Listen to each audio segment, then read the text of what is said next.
आपल्यापैकी बऱ्याच लोकांना फिश आवडतात खायला, बट पोटाला काही डायजेस्ट होत नाही. So here I will share exact method with you guys. After a long break from non-veg due to Marvas and Navratri, me and my husband decided to have fish. तर इथे मी आणली आहे कोलमी, सुरमई and पापलेट. आणि कितीही fish विकणाऱ्या भैयांनी साफ केलं ना तरी घरी येऊन फिश हा चांगल्यापैकी साफ करावाच लागतो. So here I will show you how to clean prawns thoroughly. पहिला पाण्याने नीट साफ करायचं, मग त्याच्या आतला दोरा असा काढायचा एंडमधनं खेचून. मग तो back side and front side दोन्ही बाजूनी काढायचा आणि फिश स्वच्छ एकदम पांढरा दिसेल मग तो पाण्याने परत एकदा साफ करायचा.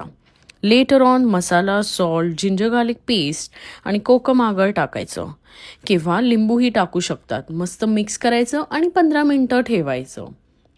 मग कोटिंगसाठी गहू आणि रवा मिक्स करायचा.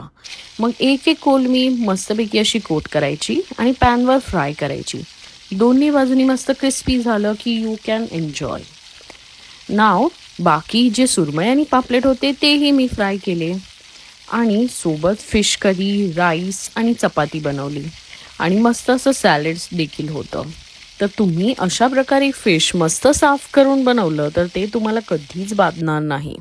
आणि येस, प्लस तुम्ही खूप सॅलड खा सोबत आणि दिवसभर भरपूर पाणी प्या and you are sorted for the day.